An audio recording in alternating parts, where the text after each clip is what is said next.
Minnesota, County of Hennepin, District Court, 4th Judicial District, State of Minnesota Plaintiff versus Derek Michael Chauvin, Defendant.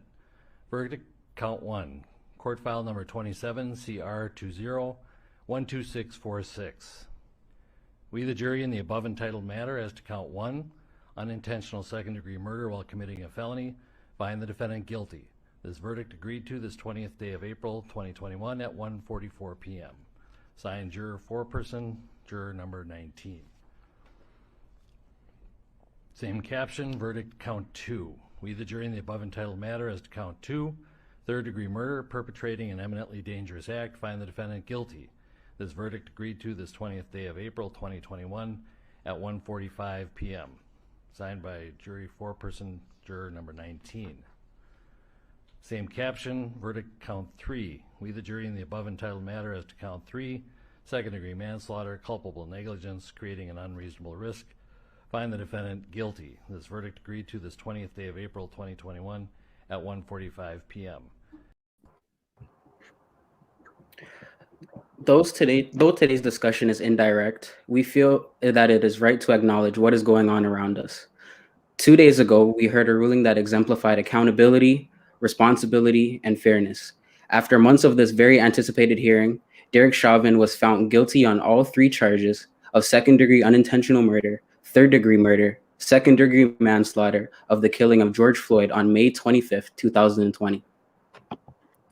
Though this does not equate to the countless lives lost and the countless families ruined by senseless killings over the color of a man or woman's skin, this was a step in the right direction to ensure every single person is held accountable, equally as everybody else. It's unfortunate that Tuesday's hearing even had to be a surprise or a cause for celebration. Though we may think we are just one, together we can all let our voices be heard and continue to demand justice, accountability, and equality for society as a whole. Today, we want to welcome you to our platform where all our voices will be heard without discrimination or judgment, and where the youth can take control over the important discussions that will help answer the questions that we have today. Hello, everyone. My name's Zach. My name's Rebecca. And today we would like to welcome you to our very first episode of The Focus. In today's episode, we will be discussing the different pressures and barriers that youth struggle with today within school, work, and life. And we have an amazing panel who will help answer the questions that we got from you guys via Instagram. But before we begin this webinar, I'm going to pass it on to Zach to say the land acknowledgement.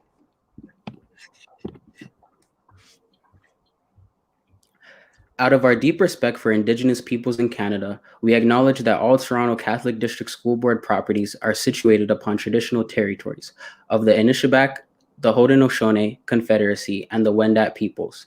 We also acknowledge the land covered by Treaty 13 is held by the Mississaugas of Credit First Nation, and Toronto is subject to the Dish of One Spoon Covenant. We also recognize the contributions and enduring presence of all First Nation, Métis, and Inuit peoples in Ontario and the rest of Canada. Thank you, Zach.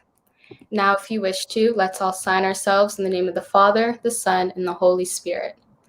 Our Lord, our Rock and Redeemer, guide our thoughts and our words in our discussion today. Let our hearts be filled with your praise. Let us never forget the good things you do for us.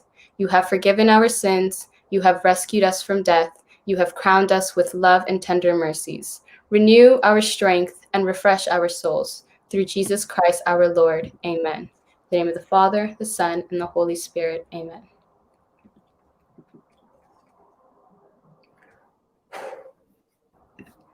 Woo! All right, guys. All right.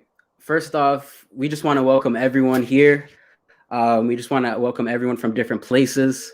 Actually, let's get to know our audience, right? I feel like it's right that we get to know our audience, warm it up. We want to know where is everyone coming from? How did you guys hear about us? How do you guys support us? You know, we do appreciate the support that we'd have, that we will continue to be having. But this being our first episode, we just want to know where everyone's from. Yes, if you guys are Focus on Youth counselor, work with Focus on Youth, if you're friends, if you're, someone from Instagram, let us know. And while the comments are being active right now, in the light of today's theme, leadership, please let us know the first moment you ever felt like you were in a leadership role. And I want to direct this question to Zach. Zach, when was the first time you ever felt like you were a leader? That's a hard one. Honestly, those people that know me, they know I love sports, right? And me doing sports, I played in a co-ed like I guess adult league, and one of the years that I was playing, I wanted to bring along my friends to play with me. I wanted to make a super team, I'll be honest. And unfortunately, in terms of like sizing and stuff, some of my friends couldn't get on, but I kind of promised them that they would be playing. So I kind of felt bad about that. You know what I mean? So I think it was after I had to go to like the head of the league, and then we inserted our own team. Like we made our own team. It was a youth team. We're the youngest team by far, but it was fun. It was fun. Shouts out to you guys that know what I'm talking about. Yeah, man, it was really fun, and it was really rewarding to just have, your own team. I guess be a captain, but I wouldn't really call it that because we're all one team. But yeah, that was a bit of my story. What about you? Well, my experience is completely different. I'm not really a sports person, unless you include swimming or something. But yeah, I never really played sports in high school. But my experience comes from CSLIT.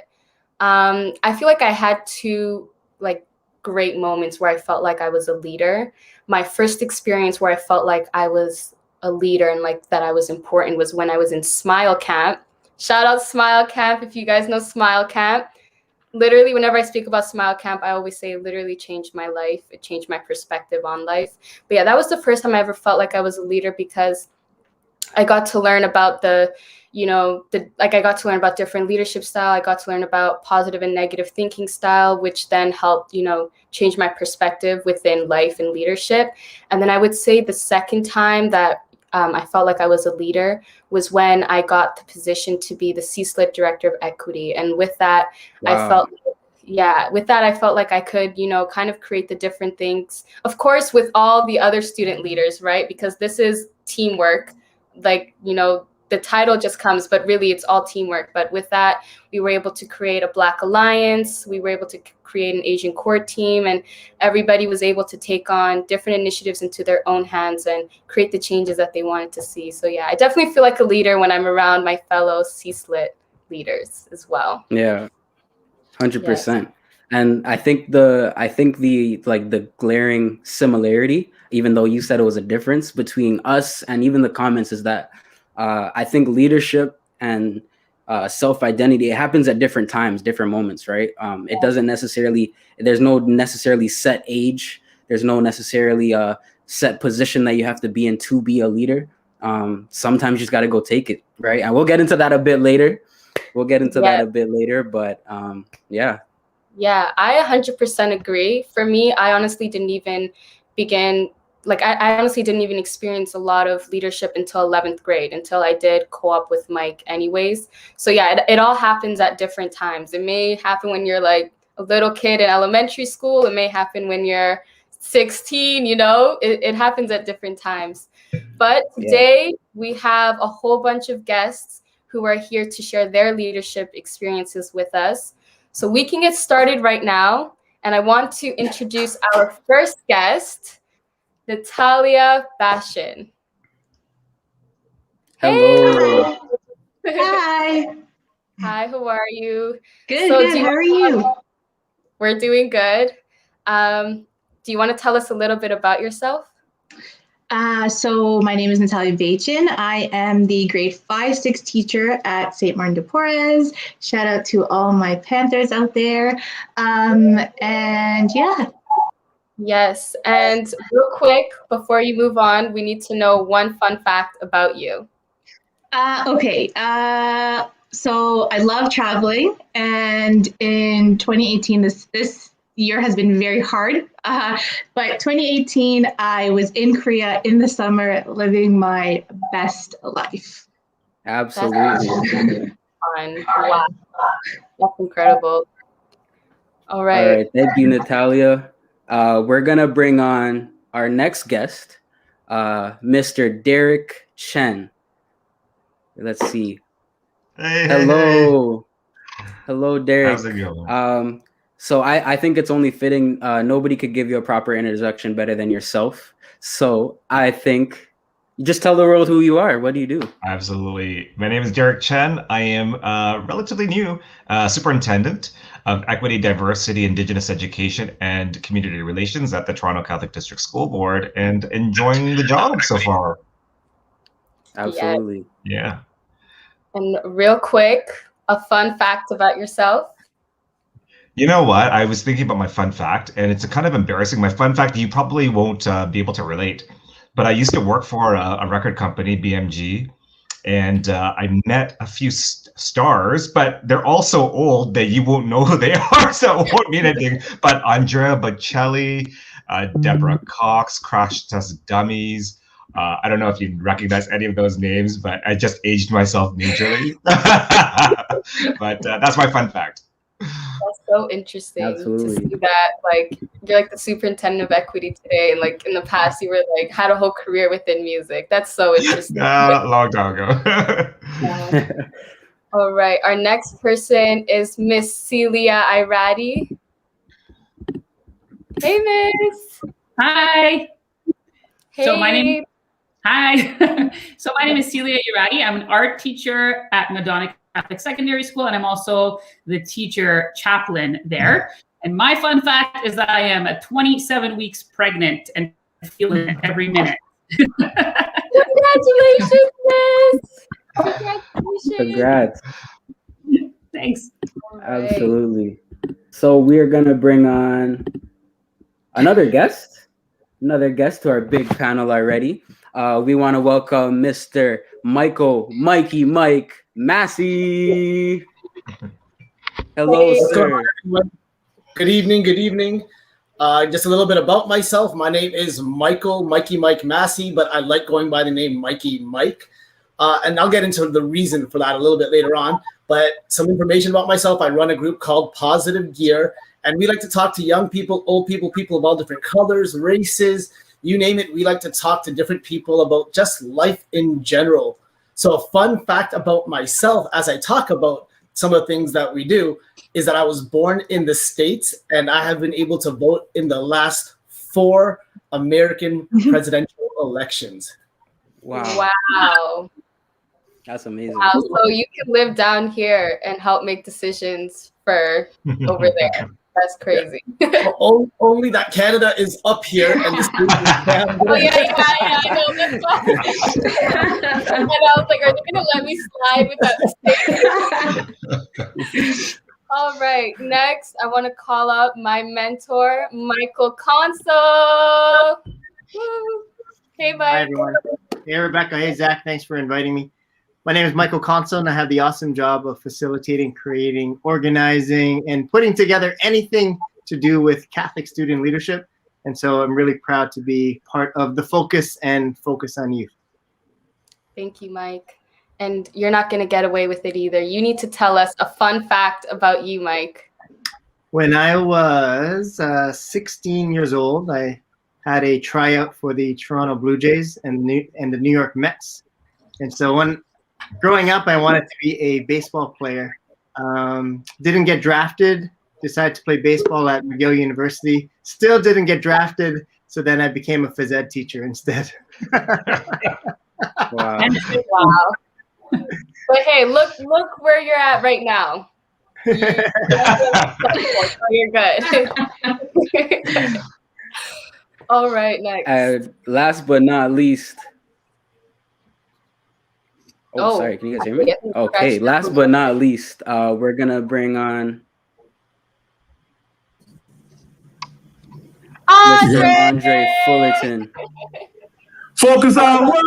Focus on you. Focus on what? Focus on you. Yeah. Hello, everybody. My name is Andre Fullerton. I am the rap extraordinaire. No, I'm I'm senior manager of communities of schools and the coordinator. Not a coordinator. I don't know what I'm called. I'm the head of the Focus on Youth program, and what a joy to be here. The Focus, yeah. Fun fact about me. Wow, I was trying to think of that one. That was a good one. Fun fact about me is actually I have a OFSA gold medal, and I have still a record to this day in the record books, elementary school record. So think about that one. There we go. Okay, wow. Can we ask what sport? You know what? I have a shot put record in the record books right now. Wow. That means I was a 100 meter, 200 meter champion in high school. Cool. Yeah. Okay. Okay. I don't know. Me and Andre might. Don't be fooled. Hey, Me and Andre might have to lace it up one time. Yes, sir. I would love to do that. I'm just playing. All right. Thank you guys so much for taking the time out of your evenings to be here with us today. This discussion means more than you think to us, to the youth that are viewing this right now. And Zach is going to get started with the rapid fire questions. Yeah, so we're going to get started in our first activity. Essentially, how the rapid fire question goes, the comments as well, those viewers, you guys can relate to these as well. We're going to ask a series of statements, or I guess we're going to say some statements. And all that's going to be done, we're going to raise our hand if we relate to them. If we don't, that's completely fine, because we just all want to see, where we're at in terms of our leadership styles or our experiences within leadership. So everyone's good? Everyone's good with the rules? Everyone's good with the... All right. Yes, sir. Yeah. And so for those who are at home... Sorry, I just want to say for those who are at home watching, you guys can participate as well. Maybe not in the comments, but just like at home, just like see like where you stand with some of the prompts as well. All right. All right. So the first one is, I believe I am a good leader. Would it be bad if I didn't put my hand up and I run the student leadership? I don't know. I have to pause. I don't know. You got to think about what's your definition of leadership too. We'll get into that. We'll get into that one. I believe my purpose lies between my productivity and opportunities.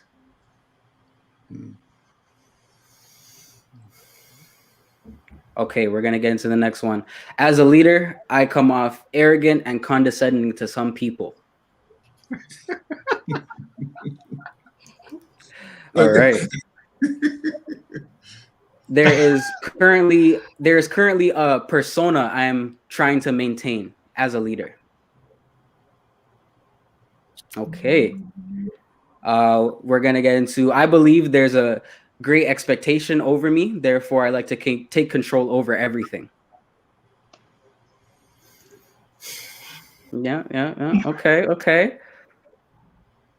You had a mentor that you looked up to growing up. Okay. You have a mentor that looked like you, that you looked up to when you were growing up. Okay. I struggle with imposter syndrome within certain environments. Okay.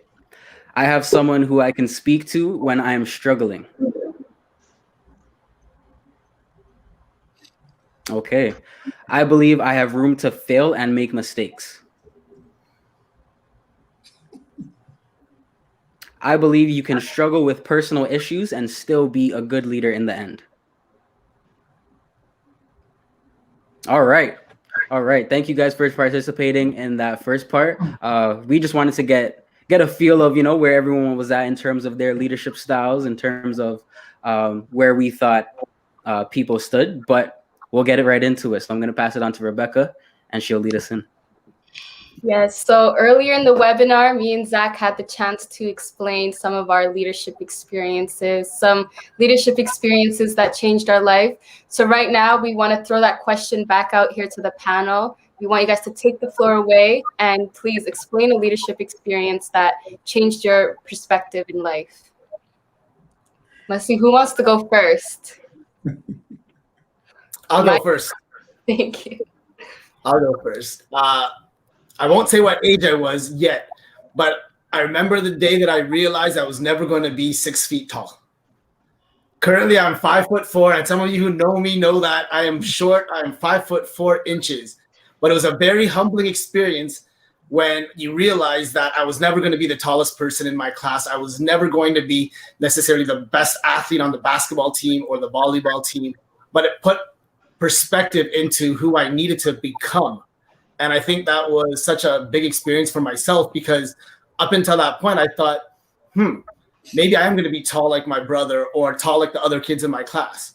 And in actuality, I just needed to learn how to be myself in the 5'4" body that I had basically since I was in elementary school. So for me, that was a huge experience for me because it just definitely changed the way I looked at myself and looked at other people at the same time. Yeah. When you realize you don't really meet the standards of society, then you kind of have to work with what you have. Andre. You know what? I thought about this one a lot, man, and I think for me is I didn't see myself as a leader growing up, or at least I didn't understand what leadership meant. Probably until I was adult, a younger adult, and while my mom will say, "Oh, you are a natural born leader." I remember she recalls me going into the office at 10 years old and telling my teacher, "Miss," and they're looking under the desk. They're like, "Yes, I'm transferring." And they're like, "What? Miss Fullerton, can you come get your son?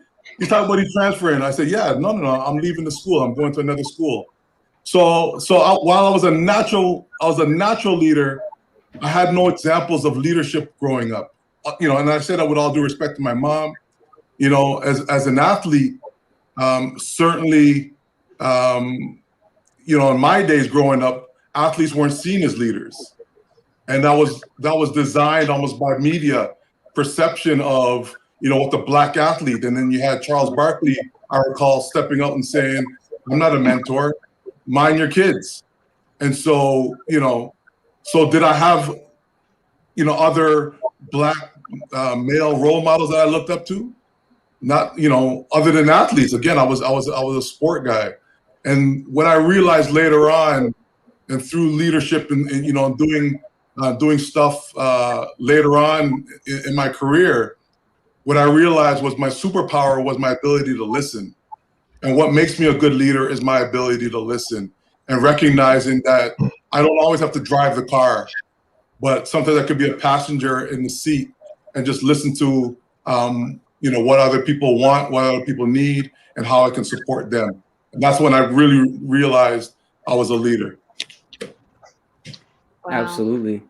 I think that's an important point too. Like, I think there's a time and place for everything, but in the same breath, no one's gonna give it to you, right? And there's never that ideal moment. You just have to, I guess, go out and take it, right? Yeah. So I don't know. Does anyone have any other experiences? Oh, go on, Mike. Ladies first, Natalia. I was going to say, thinking of leadership, growing up, I was bossy. And I'm not going to apologize for that because I've learned not to apologize for that. Because I think growing up, she's bossy, but I don't know if it was bossy or I knew what I wanted. And then I got into teaching. What better profession to get into when you're bossy, right? And I can boss a whole lot of people around.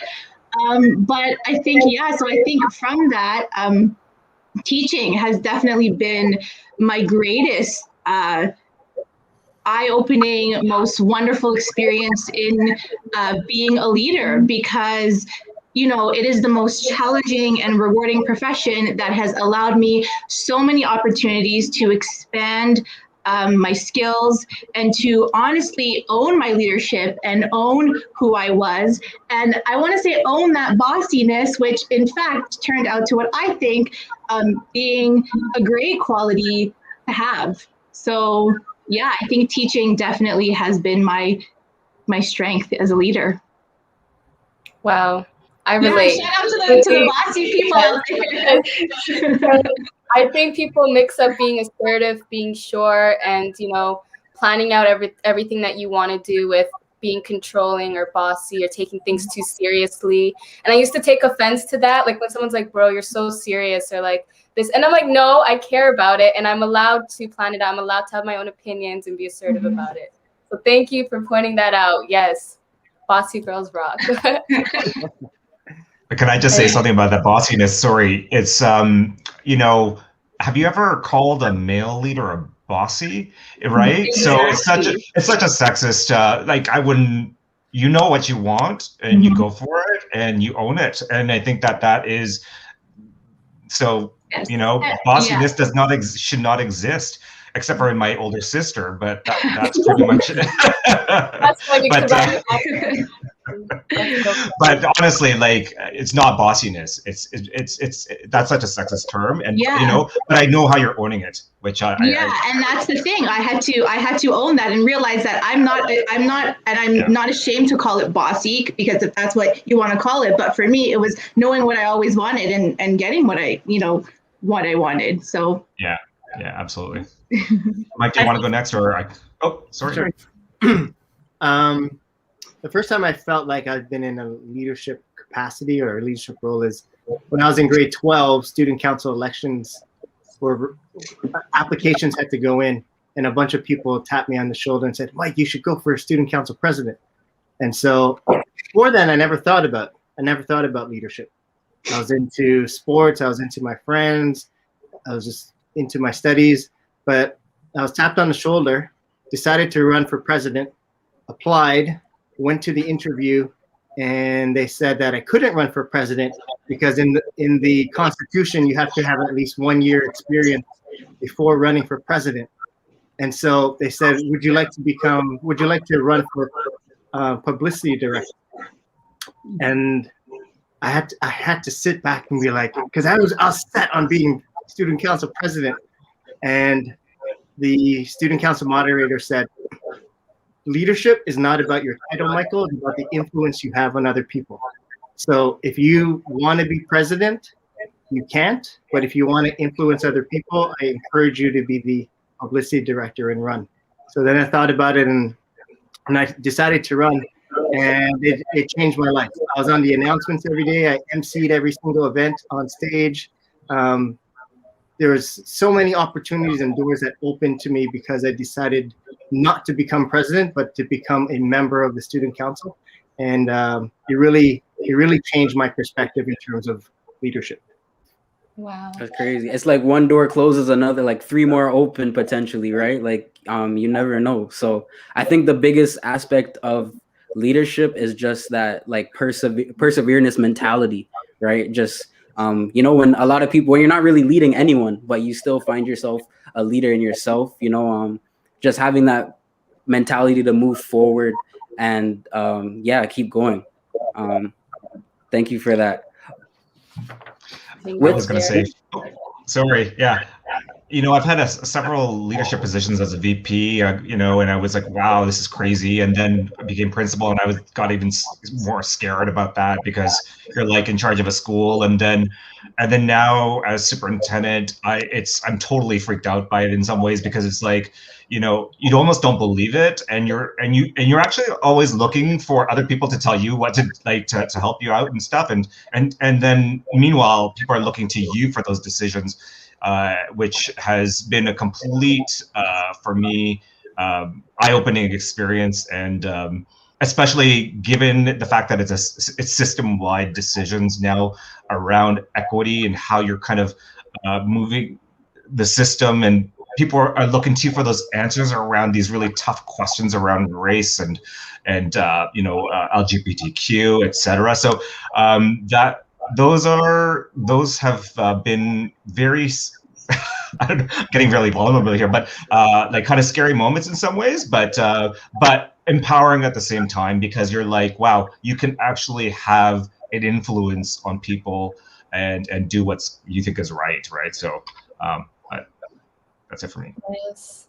And I've seen the influence that you have. Literally, whenever it comes to equity, I mean, Derek knows I always email him. Even when it comes to this webinar, the other initiatives that the equity subcommittee has, he's always ready to help the students out and help us out. So thank you so much for that, Derek. Thanks, Rebecca. Can't wait to help Prime Minister. But with that though, there was a lot of our experiences come from like in terms of leadership come from, I guess I wouldn't say positions, but platforms where people would have to hear us, right? So in your guys' experiences, like, do you guys have like trouble like connecting to maybe if you're a minority or you're trying to connect to another demographic or a different minority? Do you guys have trouble, I guess, being a leader in terms of that aspect, like connecting with those people? Yes. I will say in my profession, there's not a lot of people that when I first started, I went to school in the TCDSB. Growing up, there wasn't a lot of people that looked like me. Connecting with them, absolutely, because there still isn't a lot of people that look like me. But it's about finding those opportunities to connect with them like this when you do have an opportunity, and holding on to those connections that you make, I think. Yeah. I think personally, when it comes to connecting with other people, honestly, like growing up, I grew up with a lot of Black people in my life. I wasn't really around other races or anything up until I moved to a new school, to Madonna. And there was like, okay, so I see a wider variety of people. Like I'm in a new board, I see different people, and then I go to C-Split, and I see like a whole bunch of other people as well, other races. I don't really see a lot of Black people like I did growing up. And so then that was an adjustment within itself. I was like, okay, so now do I shift my personality? Do I shift the way I speak to them, the dynamics that I have with them? I know personally that I've always felt welcome within Madonna. Miss Iradi is a teacher at Madonna, and everybody loves her at like Madonna. I know like whenever anybody has anything to say or needs someone to vent to, we go to Miss Iradi. So Miss Iradi, what do you think about this question, like connecting with other minorities? And yeah. I'd like to go off what Andrew said. He said something so relevant, and I really resonate with it. I think my strongest characteristic as a leader is my ability to listen, because I think everybody needs someone to be empathetic towards them. And I think being heard is so cathartic. And I think the most important thing about building relationships and building community is being able to listen to others and try your best to understand their lived experience. I think that's the way we show leadership and build community. Yeah, that's funny. Everybody goes to Miss Iradi so she can listen to us. So, yeah. Anybody else? Well, yeah, no, for me, real recognize real, man. And so for me, I think being myself and being my authentic self has proved me well. Yes, of course, I recognize that. Listen, and I say that recognizing that despite that, people still will have their backs against the wall because of, sometimes because of who I am. They I love that. I love Natalia's, they call us angry. And Andre, you seem aggressive. What does that mean? I don't even understand what that means. Anybody who knows me knows that I don't have an ounce of aggression in my body. But as you present yourself, or you try to defend yourself, or you try to advocate for somebody else, it comes across as aggressive. Anyway, other subject, right? But I think for me, the bottom line is that people know that I am who I am, and I wear my authentic self on my sleeve. And so love it or hate it, I'm going to be who I am. And and again, I recognize when people don't like it, because you have to keep your eyes wide open. You have to keep your eyes wide open in positions of leadership. You have to recognize who's with you and who's really not with you. And I know I'm doing this genuinely for the young people. And so if the people who are around me are not genuine, then I don't want to roll with you, and despite whatever race you're a part of. Mike. I know as a teacher and then moving to the school board and having different positions of leadership, I was always the youngest person in a meeting, and I was always, like, for the most part, the only person of color at a meeting. And so I always felt like I had to impress. And so what I always told myself was, I'm going to be the most prepared person at the meeting. I'm going to have the most energy out of anyone at the meeting, and I'm going to have the most passion out of everyone at the meeting. And if I just be the most prepared, be the most passionate, and have the most energy, then people will automatically see who I am and gravitate to my leadership style. And so that's how I've always tried to be myself, but really put in 110% effort to be the best version of myself, so that, you know what, I'm going to stand out anyways because I'm Asian. I'm going to stand out anyways because of my age, but I'm also going to stand out because I'm going to have more passion than anyone in the room. I'm also going to stand out because I'm going to be so prepared. People will be impressed by my level of preparedness. So I'm going to stand out, but I'm going to also make sure I stand out in those areas as well. I think that's a great point, because as I was related to, like, back to kind of my story, when I had to organize this youth group, we had to get funding, of course. And then when you're a young person, I was like 16, 17, asking for sponsors and funding. People are like looking at you like, you know, like what do you need this money for? Or, you know, like, why can't you just join another team? But, you know, I wanted to do it for our team, you know, for as a youth group, as a young youth organization. That message might come across wrong sometimes, and some people might not, I wouldn't say take you serious, but I say some people might overlook your potential as a young leader. So you have to work, like you said, like, you have to have the most energy. You have to work 110%, and you have to want it better than anyone. Honestly, you have to want it, right? So I think that was a great point that you raised about being a young leader and wanting it. And sorry, and I apologize, but one thing I just want to especially what Mike just said, is the preparation. You cannot underestimate the preparation and being prepared, because as you present yourself, and certainly as a person of color, there's always someone's going to try to throw you a curveball. Someone's always going to, and so you have to be 10 steps ahead in your thoughts, 10 steps ahead in your preparation. You have to think of other things that other people, you know, and so it's being over prepared sometimes. And I definitely find myself being over prepared, because you just never know what other curveballs people want to try to throw at you. Yeah, and this kind of reminds me of one of the prompts that Zach brought up. Like, I feel like I can make mistakes, or I feel like I can fail sometimes. And everybody put up their hands, but I was kind of hesitant, because I was thinking about the fact that I feel like there's already an expectation there for me. And I feel like there's probably a perception that someone already has for me, just when you look at me. Until you get to know me, you don't really know what I'm a part of, what my interests are. And so then sometimes I think, okay, so I'm preparing myself, I'm like getting ready for this, but sometimes I'm like, where are my intentions?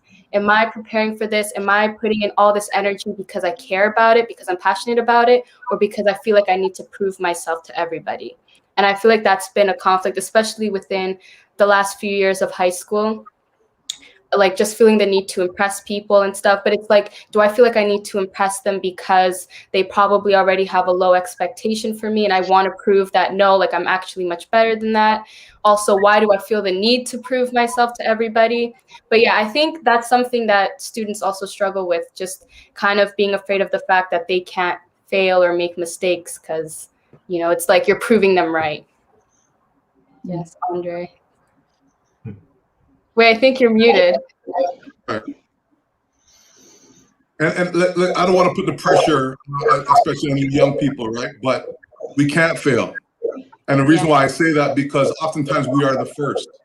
And when we are the first, people are looking to us to fail. Oh, you see, I knew it. And I never want to be an I knew it. And so, for me, it's about recognizing that there has to be another Andre coming up. There has to be another Zach coming up. There has to be another Rebecca coming up. And so, so, yeah, it is pressure. It is. I think it's an added pressure.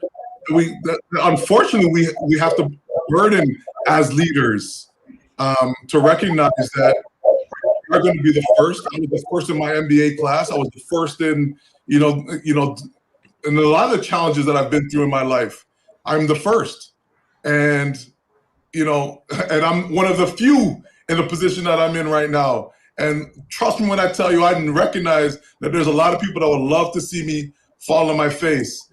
But I got hundreds of kids every year that are applying for these positions. I got 100 people that I'm responsible for. These are my children that I'm responsible for. I can't fail. And so, yeah, that's an added burden that I put on myself, but recognizing that the next Andre that comes up, I made it easier for him.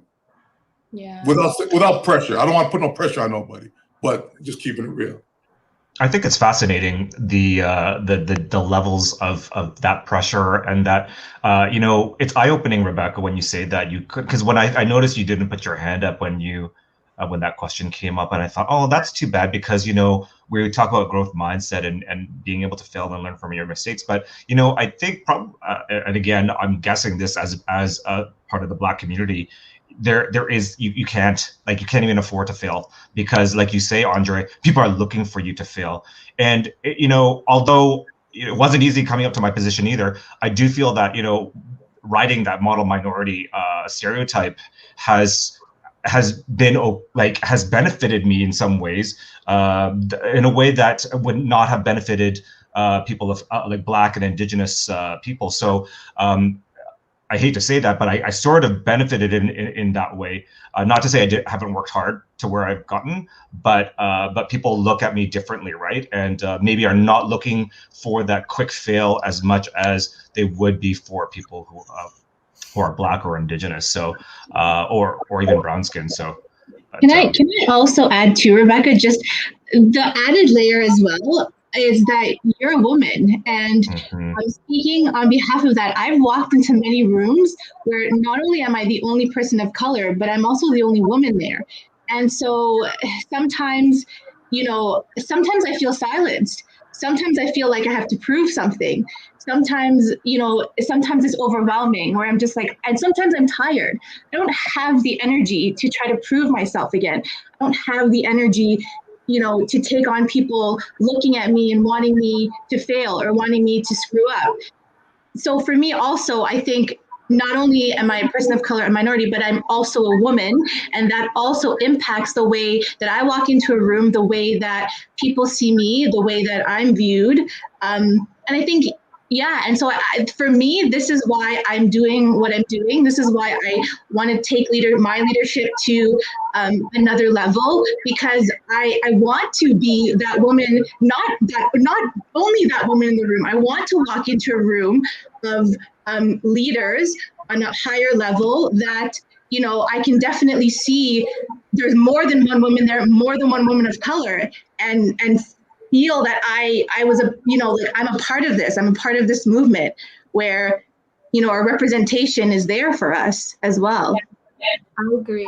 I think the goal is to be able to be in a room as a woman, and to also be in a room where I can feel comfortable enough to speak how I want to speak my mind without the fear of hurting anyone's ears, without the fear of coming up like too strong or like too aggressive.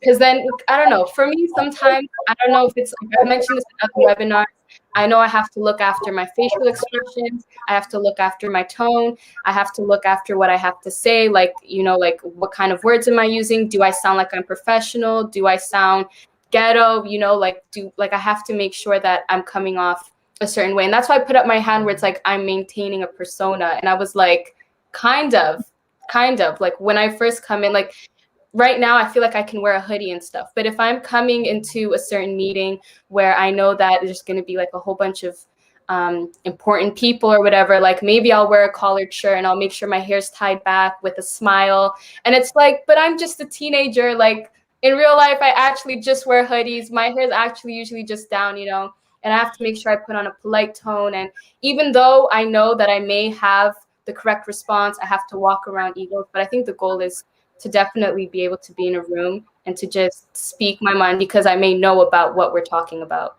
And because a woman can actually know about what they're discussing in the room. Yeah. Thank you for bringing that up, Miss.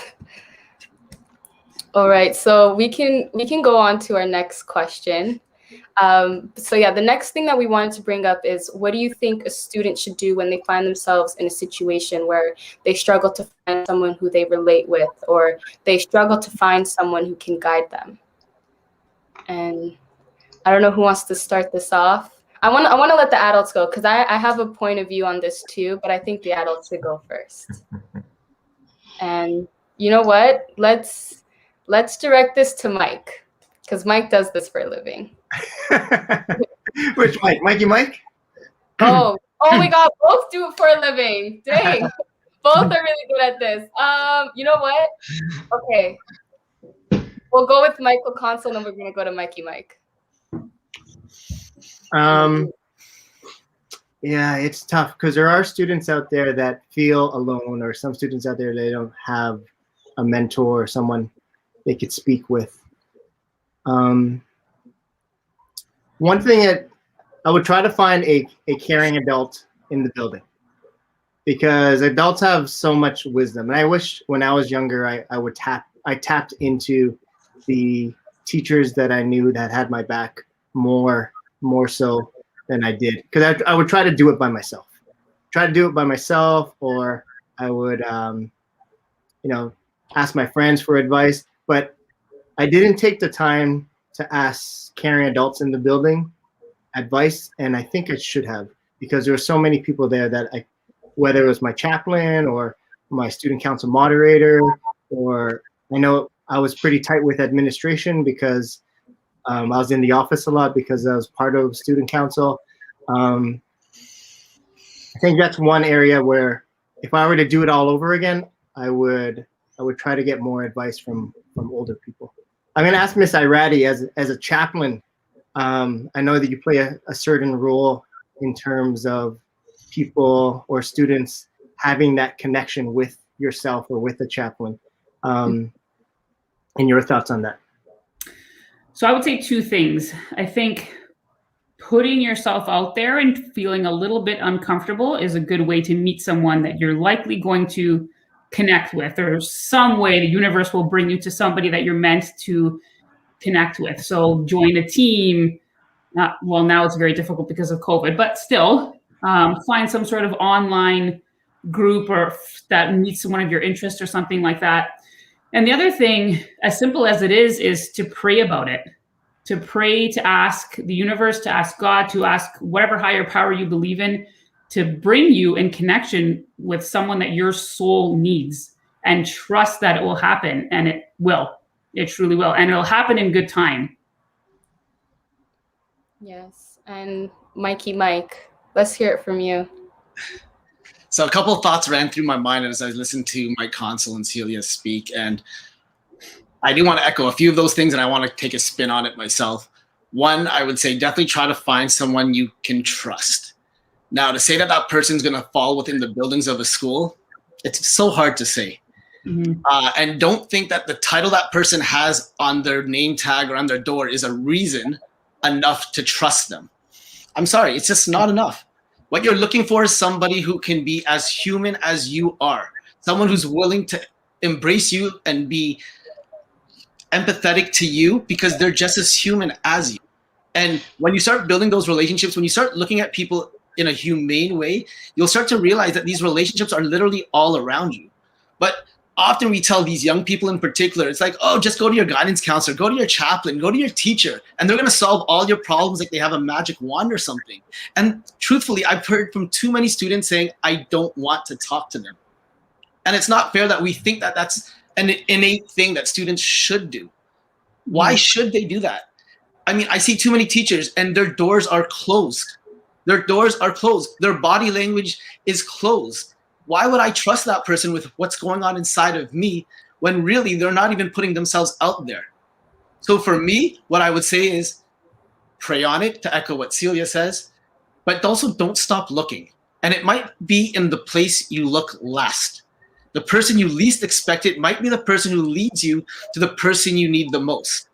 Our hope and faith was literally solidified and found inside of an empty tomb.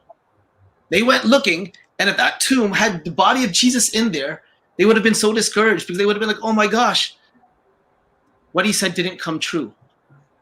So sometimes in that emptiness, you will find exactly what you're looking for. And I think that a lot of young people have to realize that it's not going to come with a simple answer or even just one webinar that people are putting out there. It's going to come over time. And we have to allow that to happen. And it's frustrating and it's complicated, but I really want to encourage you to have that hope and have that faith.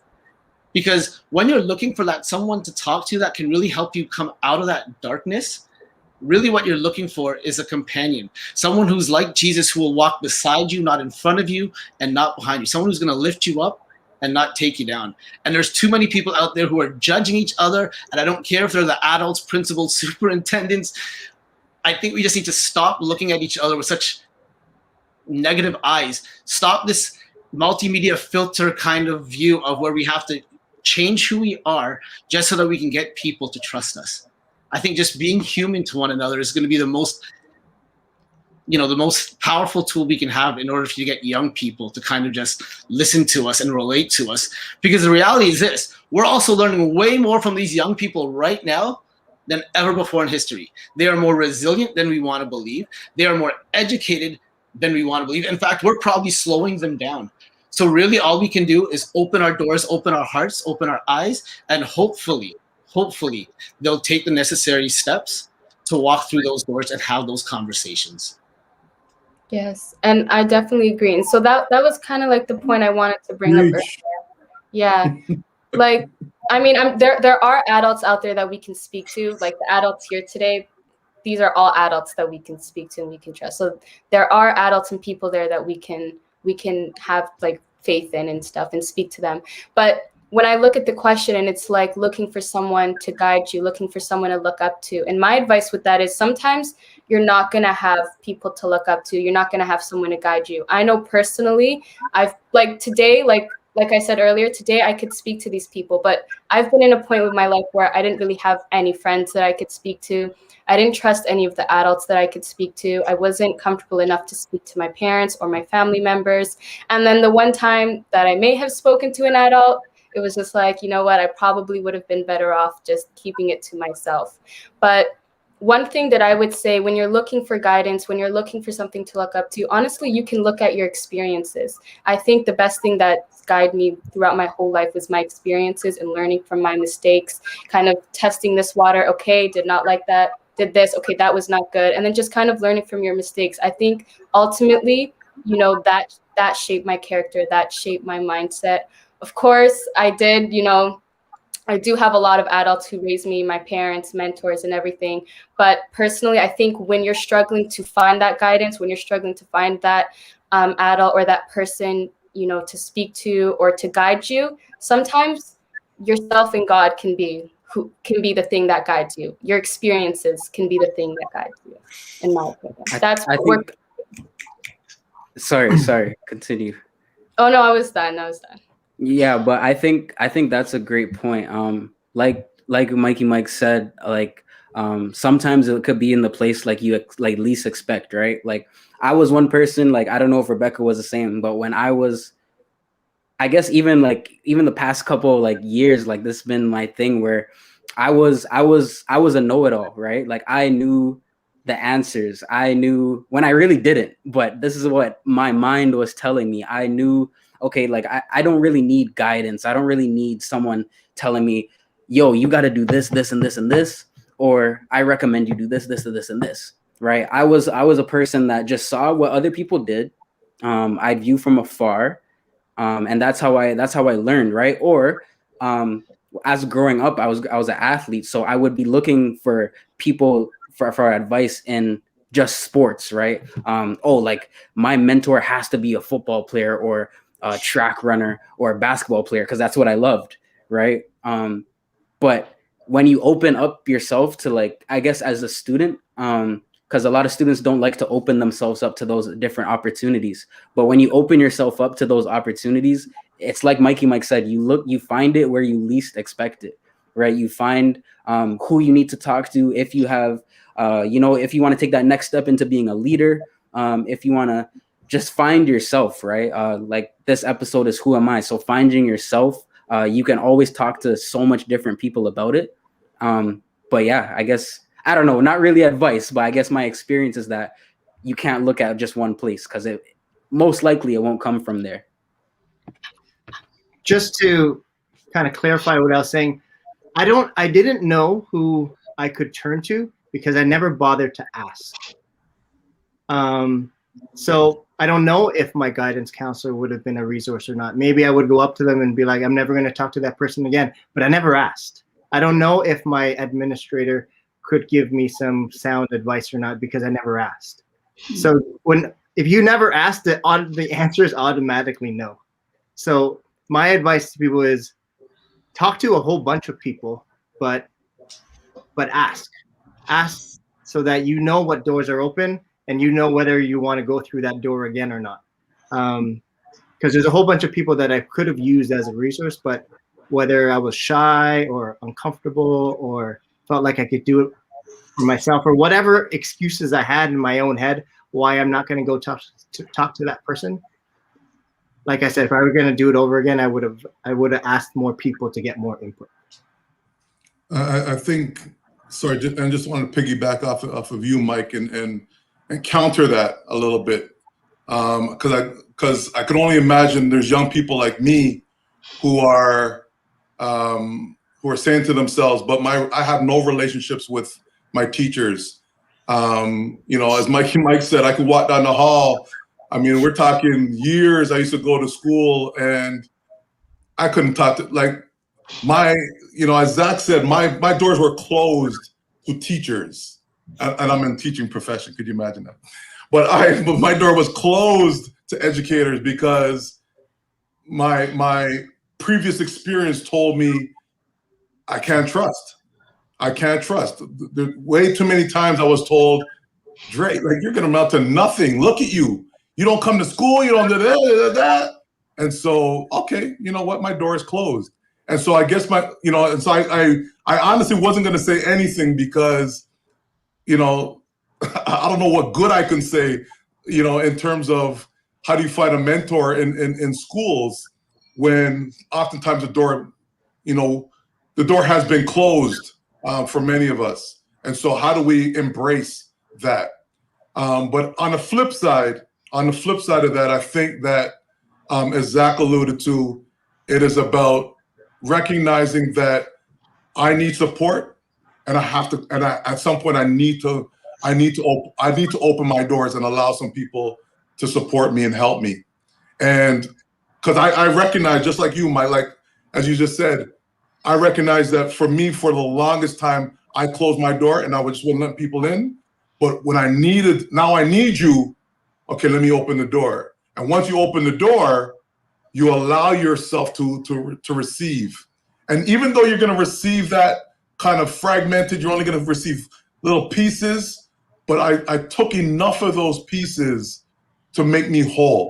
Let me say that again. I took enough of those pieces of what people said to me. So in other words, I went to, I talked to the guidance counselor, didn't really like what he said, but took a little piece. I went to my teacher, didn't really like what they said, took a little piece. And then I went, I talked to my coaches, I talked to people, externally from the school board, and I ultimately talked to them. And I took all of that and made myself whole in terms of, okay, what are decisions that I'm going to make? Because the only thing I want to say to you young people is that you already have the answer. You already have the answer. Sometimes it's just about tapping somebody on the shoulder to ensure that you're moving in that right direction. 100%. Well, I think that's a good place to, stop for now. We're gonna have a little intermission. I want to thank you guys for staying on. I understand that Mr. Derek Chen will not be attending the second half. We just want to say thank you for coming. Thank you so much for the invite. You guys are all inspirational. Thank you. Yeah, absolutely. Thank you. For the rest of you guys, thank you guys for staying on. We're going to have a quick intermission, so stay with us. We're going to have a special performance from a student from St. Basil Secondary School, Angela Claire, and she is going to be singing for us. Hi, Angela. Hi. How are you? So, I'm good. I'm good. How are you? Oh. All right, we're going talking to me. Take it away. All right.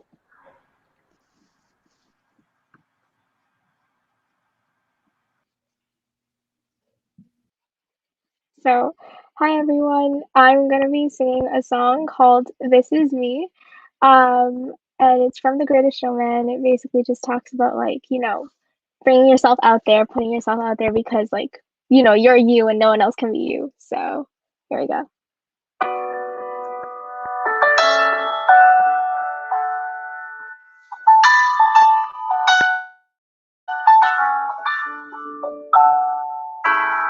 I'm not a stranger to the dark. Hide away, they say, 'cause we don't want your broken parts. I've learned to be ashamed of all my scars. Run away, they say, no one will love you as you are. But won't let them break me down to dust. I know that there's a place for us, for we are glorious. When the sharpest words wanna cut me down, gonna send a flood, gonna drown them out. I am brave, I am bruised, I am who I'm meant to be. This is me, look out, 'cause here I come. And I'm marching on to the beat I drum. I'm not scared to be seen, I make no apologies. This is me, oh,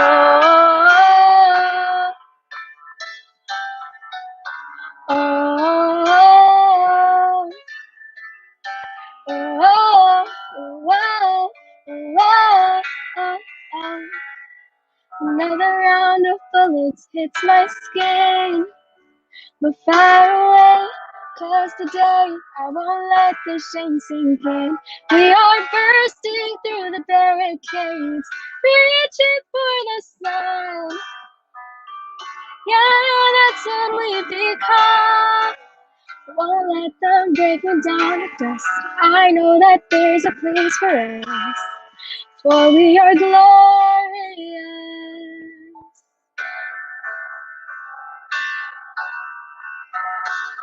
I'm gonna send a flood, gonna drown them out. I am brave, I am bruised, I am who I'm meant to be. This is me, look out, 'cause here I come. And I'm marching on to the beat I drum. I'm not scared to be seen, I make no apologies. This is me, oh,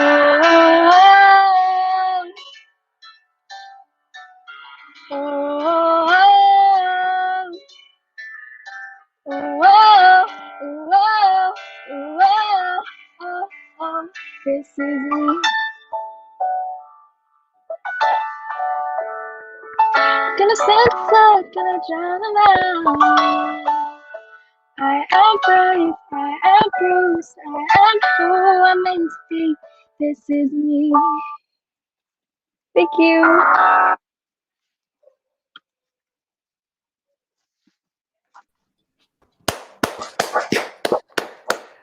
That was amazing. That was amazing. Wow. Thank you. Sing. Sis can sing. And I know some of you guys know her. The comments has been saying it. Go off. You can, wow, so talented. please, Angela, let everybody know where they can find you. Where can they find you? What's You your guys can. Instagram? My Instagram is _Angela_Claire_. That's quite a bit of underscores, but yeah. So Thank you so much. If you guys need a singer, hit her up. There's her Instagram there, guys. I'll put it right back up for one more second. There you guys go. Thank you so much, Angela, for performing for this thanks for webinar. having me. Thank you. Thank you. So we're going to get right back into it, back in our second half of our discussion. Let's bring back on our guests. Thank you guys for staying on. All right. All right. Hopefully you guys liked Angela's performance. I know I did. That was amazing. But fire, fire emojis, fire. So we were just left off talking about youth, right? And youth being in difficult situations in terms of guidance. So with that being said, like, was there any mentor that you guys had maybe growing up and that maybe looked like you or may not have, and like how did that process go? How did that first interaction go? Or when was that first moment that you guys realized, wow, this might be my mentor, right? Or this could be my person of guidance? I can start this one off if you guys want. Go ahead. Please, go ahead. Yeah, because my mentor is up here with me, Michael Consul. Yeah, but before I got into leadership, like, I didn't even really know what leadership was. And I mean, the definition of leadership is so broad. Honestly, it's you can be a leader at like from a young age. But for me, once I like switched to a new school, I'm like at Madonna now, and I was granted this opportunity to do co-op. And originally, I thought I was going to do co-op at a hospital. I was supposed to do it at a vet. You know, like I was really excited. I'm like, oh my gosh, am I going to help out with doing surgeries with puppies and stuff?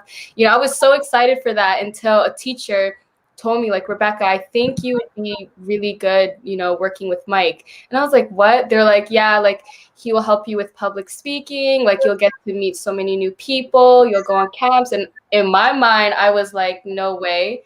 I'm like, and mind you, I was at a pretty low point in life with my well-being and everything. And I was like, I even struggled just to make friends. How am I supposed to, you know, go out there and speak in front of people? How am I supposed to go out there and, you know, create new relationships and learn how to network and stuff?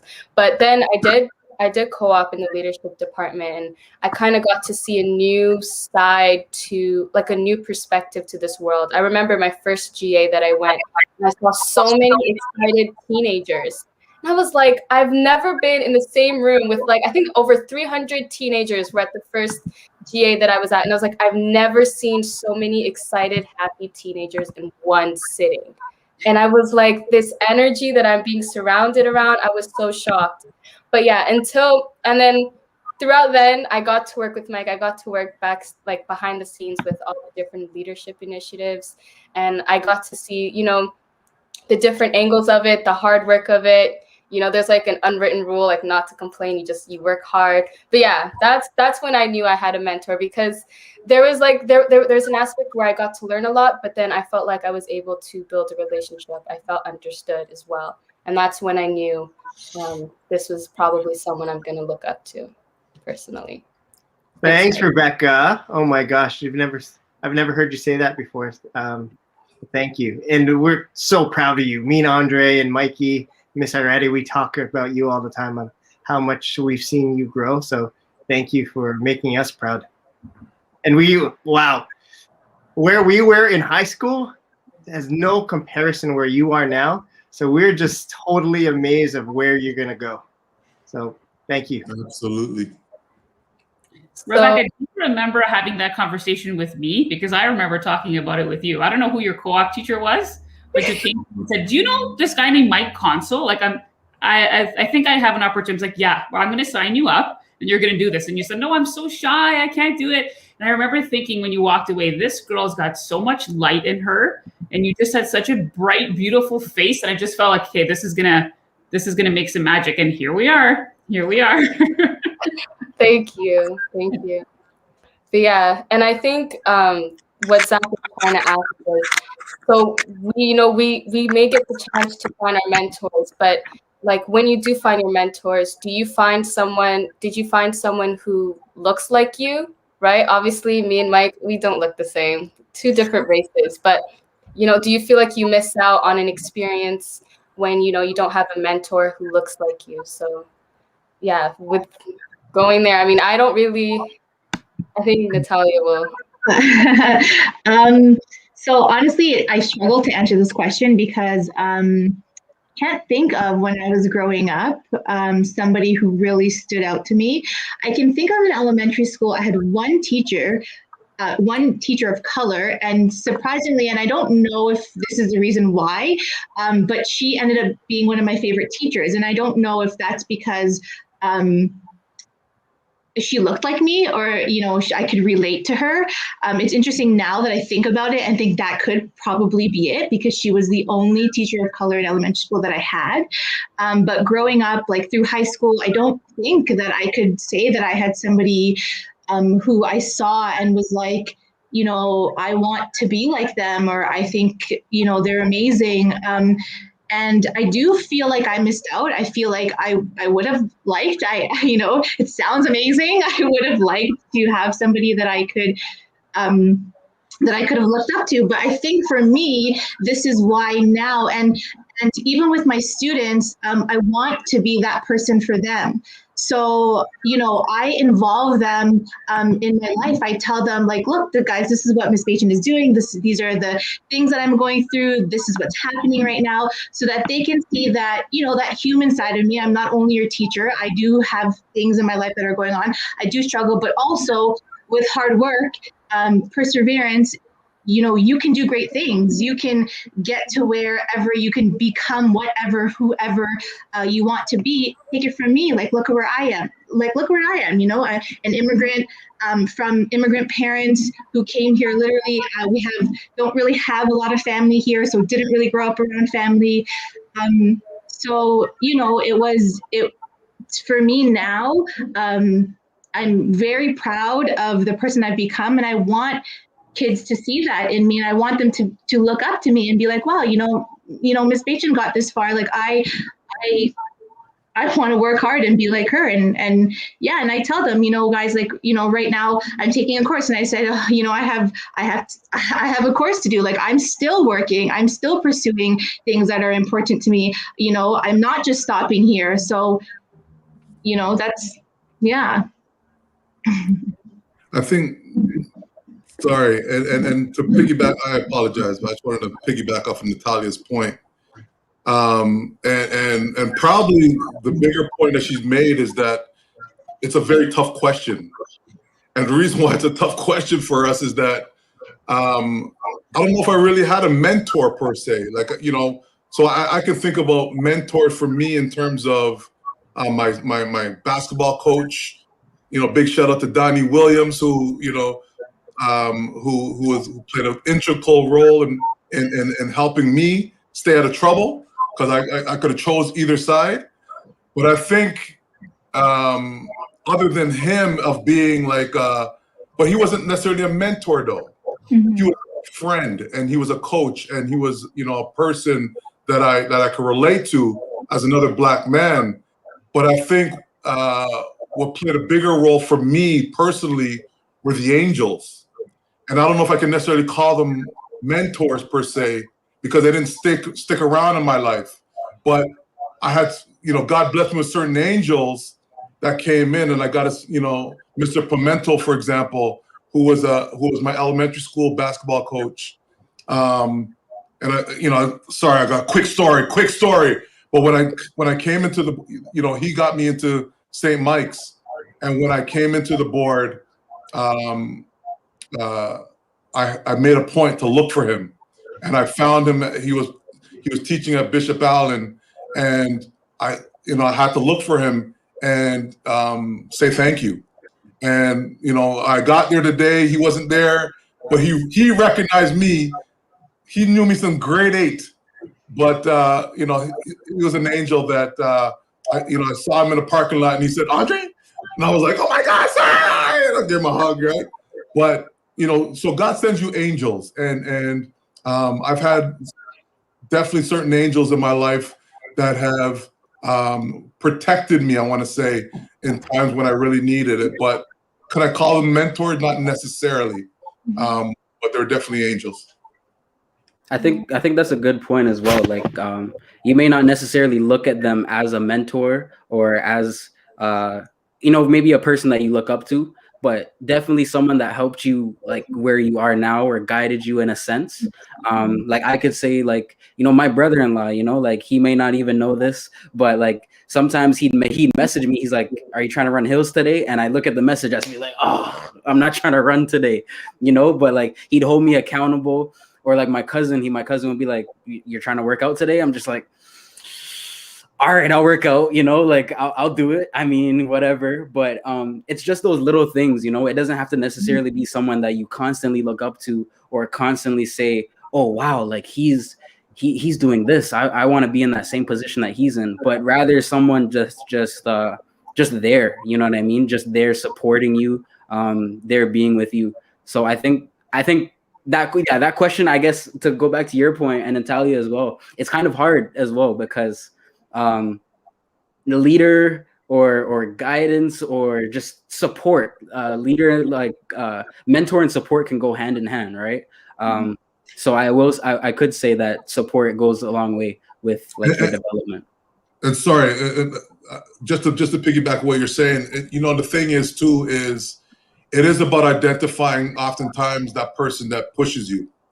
And I love the analogy that you use in terms of your brother-in-law kind of saying, "Hey, are we running hills today?" And oftentimes we need to find those. There's two ways of looking at it. You have friends that can continue to say, "Yo, do you want to chill today? Let's go chill. Let's go smoke. Let's go drink.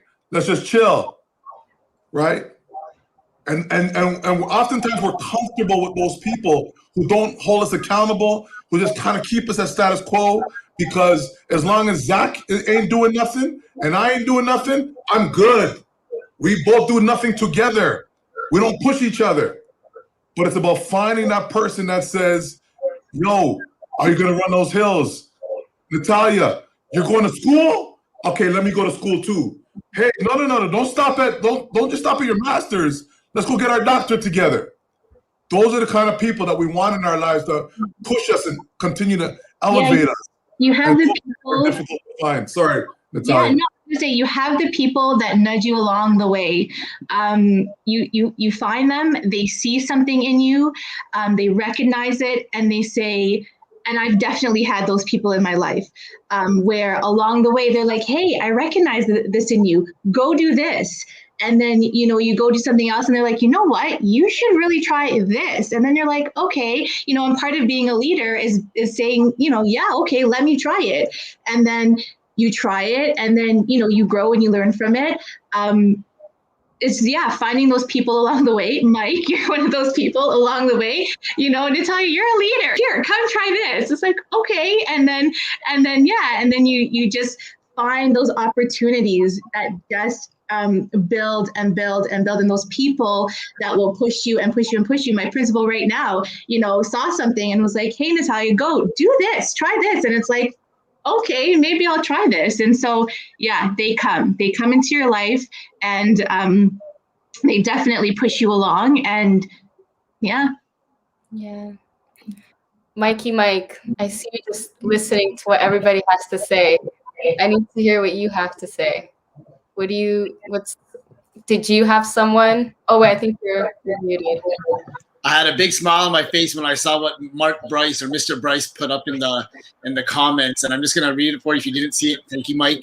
It says, "As iron sharpens iron, so one person sharpens another." And I think that's so important, that often we're looking for mentors, we're looking for people to surround ourselves with, And unless they can sharpen you, make you better than you were the day before, honestly, we need to find better ways to communicate and build relationships so that we're only surrounding ourselves with people that will make us better. And we know there's a lot of haters out there. You know, half of us sit beside them on a regular daily basis, to be honest with you. But I'm encouraging every single person, doesn't matter how old you are, if you're listening right now, find someone who's going to help sharpen you, help make you better. And I know for me, it's been a challenge since the day I was born. For other people, it started at a different time. But the reality is you cannot start early enough. As soon as you can recognize that you need to be sharper in some form of capacity, you got to do it. You got to work harder. As Andre said, you can't afford to fail. We're all going to fail at some point. We're all going to overcome these failures, hopefully, and we're going to learn from it. But you have to have that mentality, that mindset that says you can't afford to fail. So surround yourself with people that will continue sharpening your skills. And if that means you find new mentors because the mentor you thought was the person that was going to take you all the way, then find someone else. As Andre even alluded to, there are so many people that nudge you along the way, angels that kind of just get you to that next level. They're maybe not your mentor for life, but they're there for now. And I think we need to embrace those people in our lives just as much as we embrace, the people that are staples, our rocks. Thank you. And Miss Celia Iradi, as someone who is a leadership mentor at Madonna, please share your experiences with having a mentor growing up. So the two that come to mind are my grade 12 English teacher, Mr. Samuel. He was a Black man from Trinidad. And he was just so badass. He was so cool. He used to tell all these amazing stories about what his life was like growing up and what his life was like as a teacher, as a minority, having majority white students. And he would just sometimes call me out in class or talk to me after class and say, like, Celia, there's something inside of you. Like, I see the way that you listen. I see the way that you understand why I tell the stories that I tell. And I remember one day he said to me, sometimes I look at you and I can see that your mind is on like the cusp of a dolphin's tail or something. And I was like, what does that mean? He said, you're just so inquisitive. You're so imaginative and you're going to do good things. And I said, wow. Like, he was kind of the first person to ever say something so profound to me. And he's the first person who ever helped me to understand my privilege. And he was just an incredible human being, like just the most intelligent person I've ever met, still to this day. And the other person is my mom. And I'm so privileged to have had a mentor who looks like me. I actually came from her, obviously. She's my mentor so much that I'm naming my baby after her. And she's my mentor because she's like the biggest faith ambassador in my life. She always taught me, again, to recognize our privilege and to help others in need. And we would always do things together, like volunteer at old age homes and sit with people as they were dying, like these incredible things that I did at a young age because my mom wasn't afraid to bring me to those experiences. So yeah, those are my mentors. Wow. Mike. One of the values of a mentor is they could definitely help you get somewhere faster than if you did it yourself. Like we always say, learn from your mistakes, to learn from your mistakes. But the value of a mentor is you don't have to learn from your own mistakes. You can learn from their mistakes so that you don't have to make those same mistakes yourself personally. And then on top of that, you can learn from their successes. So my mentor did it this way. I could follow in their footsteps and I can learn from their mistakes, not make the same ones they did without making it myself. And I could follow in their footsteps so I don't have to reinvent the wheel and I can stand on their shoulders and I don't have to start from scratch. I know whenever I have a question, sometimes I'll go to Greg Rogers and I'll ask him a question. Or when I wanted to first start investing in real estate, I tried to find a friend that has already done it. So they could show me the pitfalls that they've done. And so now I could kind of learn and stand on their shoulders and not start from the bottom, but start where they are right now. So mentors are very valuable in that sense that you can learn from their mistakes and also follow in their footsteps and learn from their successes. I'm going to play devil's advocate for just a quick second to add to that, Mike, or to just challenge a little bit about that. Because I talk to a lot of young people, and one thing that they continually say to me as a social worker is that all these adults just want us to do it the way that they want us to do it because they don't want us to live their mistakes. They don't want us to enjoy life. So it's kind of hard when it's like all these young people want to experience life to the fullest, but at the same time, we're saying that, you don't have to make the same mistakes I did as a child or as a young person. So it's hard for these young people to kind of find these mentors where these mentors are allowing them to even make some of those mistakes because maybe that's how they need to get to where they need to be next. And while I love that, Mikey Mike, I think the key what you said there is that young people don't want, elders don't want them to enjoy life. Let me say that again. Young people think that we as mentors don't want them to enjoy life. And I think that the point is that, as a parent, and I'm talking to my all my children, the reality is that we want you to enjoy life. We want you to enjoy life, and you get more enjoyment oftentimes by listening to people who, and again, you have to pick and choose your mentors. You got to pick and choose your angels. You got to pick and choose who you're listening to. But oftentimes, you'll have people who, the people who want you to avoid those pitfalls, they're saying so because they want you to enjoy life. And if you touch the hot stove, and I try to tell you, don't touch the hot stove, you're going to burn yourself. No, but I got to see how hot it is. Don't touch the hot stove. And then you got to touch the hot stove. Now you're going to be mad at me because, woo! Right? And so, the reality is that we're just trying to, we want you to enjoy life. Now, I recognize that some people can be overbearing and say, no, you got to do it my way. It's like, I'll bring my family into this. My son, 19 years old. Many of you guys know him. He's a do-rag guy. And yeah, but he said to me, Dad, I don't want to go to college. Right? And a part of me was like, no, you got to go to college. You have to have something to fall back on and all this kind of stuff. But I recognize that if I try to force upon him my kind of ideologies on college and university, he would not be happy. And so for me, it is about chase your happiness. As long as you're happy, you need to understand the ramifications of that decision. And so if you want to make those decisions, just understand and show me the plan. Show me how are you going to, what is your plan? And he came to me with a plan.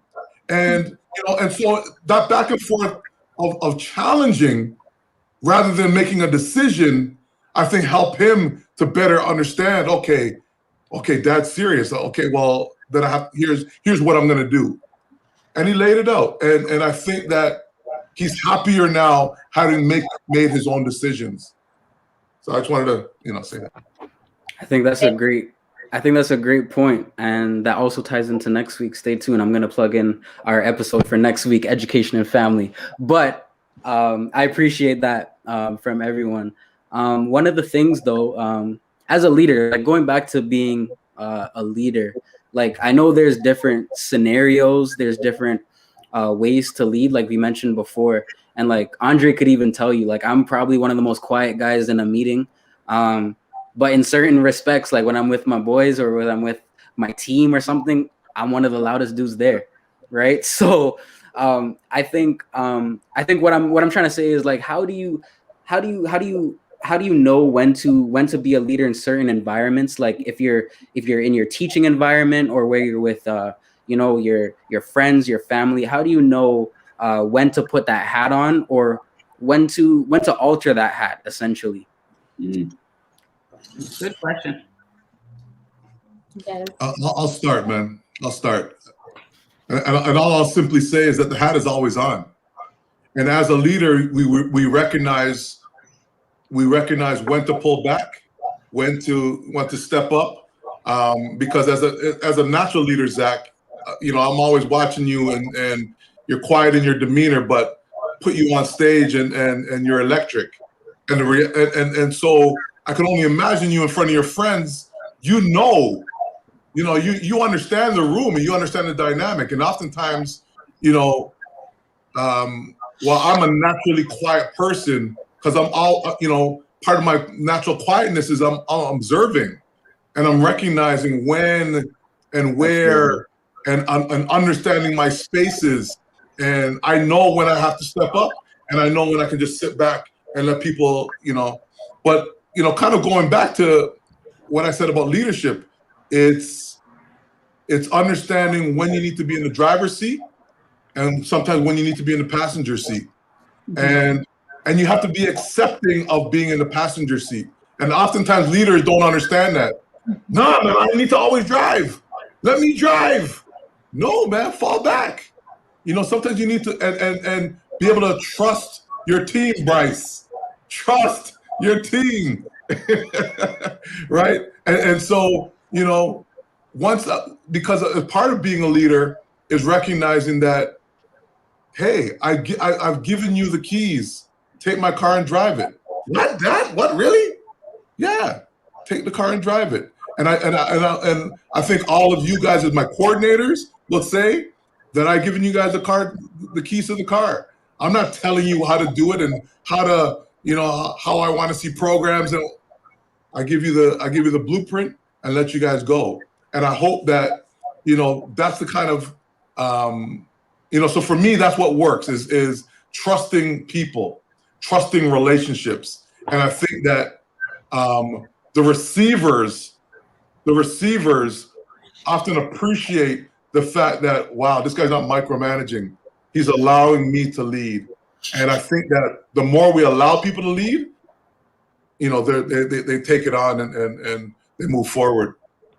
I think that also it's part of knowing yourself, because as leaders, you do wear different hats. You are always going to be in different rooms and you always have to show up in some way or another.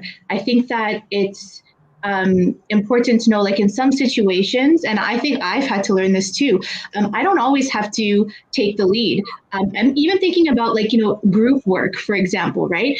Naturally, I want to lead. Naturally, I want to take things on and be like, okay, let's do this. Like I like to get things done. Like, let's do this. Let's not waste time. Let's plan. Let's get it done.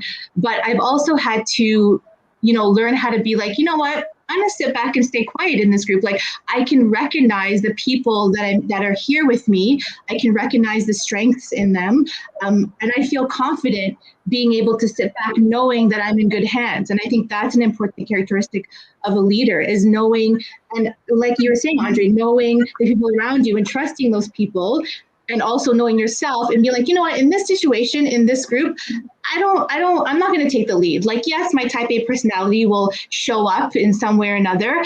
But I'm okay letting other people lead I'm okay letting someone else take the lead. I'm okay sitting back and I'm okay being told, Natalia, you do this. Hey, why don't you do this? But then in other situations you walk into and you kind of, you kind of survey the room and you're like, okay, you know what? I think I need to step up in this situation. And so that's when you put on a different hat and you're like, no, I'm going to take the lead here. I'm going to get things done. And I'll be the one that, perhaps, that everyone is kind of like, I'm, giving the direction so I think it's just knowing, reading the room and trusting other people, trusting in the strengths of other people as well. Right. Because a lot of the times, I definitely do not have all the answers. I definitely don't know everything. And I definitely know that there are people that know more than me, that are better than me at some things. And I'm quite okay with that because I have no problem then letting them shine and letting them wear that hat. I don't need to always show up in that way as always coming in, knowing what's going on. But then in some situations where I know I shine and I know like I can contribute really well to this situation, then I'll step up in that case as well. Okay, so I have a little curveball I want to throw at this discussion. So it seems like we're talking about, students who may know about what leadership is, or who may have, seen what leadership was, but I kind of want to direct it to students who may not know what leadership is. Yeah, so I don't mean to get too personal, but personally, at one point, before I knew what leadership was, before, I got involved within schools and, adults within my school, I myself was a troubled teen. I wasn't always a put together student. I was a student who, in my 10th grade year, I've missed over 75% of my classes. If I went to school, I skipped 3 out of 4 of my classes. And I don't mean to say this, and I don't want this to change the perspective that people have on me. And even if it does, it's me. This is who I am. This is where I came from. I was a student who didn't really get along with a lot of people. I was someone who struggled with building and making relationships. I didn't like any of my teachers, and I couldn't talk with my family or my friends, and I was struggling.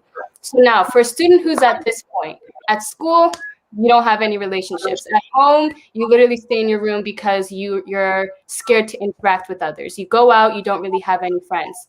What can we do for a student who's in that position? How can they find the light to find leadership and to put themselves out there? I mean, I know my answer because I've experienced it, but I want to hear from the adults. Like, what do you have to say to students who essentially have nothing to them, have nothing to their name, or feel like they have nothing to them? What advice do you have for students like that? Rebecca, no wonder we get along so well, man. Oh my goodness. You sound like me.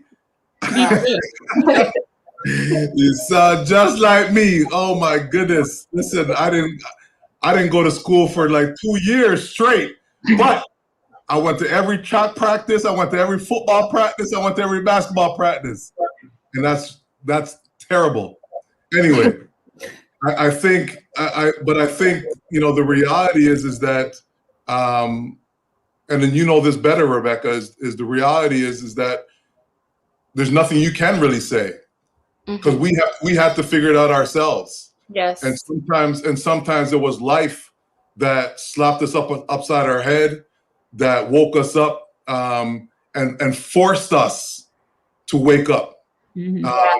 And I'll tell you straight. I mean, I pray for you, Rebecca, that, I'm glad you found your way, but I didn't for a long time. And I won't tell my story, but I mean, I've had to go through the peaks and valleys and finally had 2 kids in high school that finally woke me up. And actually my kids didn't even wake me up, right? And so that's kind of the thing. It was, I had to recognize for myself that I need to get out of my own way. Let me say that again. I had to recognize for myself, I had to get out of my own way because I was in my way. I was in my head. I wanted to be that thug, that guy, growing up in my environment. That's what I knew. Those were my leaders. My leaders, unfortunately, were, everybody was going in jail. And I hate to paint that picture, but, you brought it there, Rebecca. So I gotta go with you. The reality was those were my leaders, and I gravitated towards that. But the angels that saved me helped me to realize that, Dre, there's more to you. You're not that guy. You're not that guy. And while I struggled with it, for obviously for a very long time, as I had my kids and as I woke up and I realized, man, I want more for them.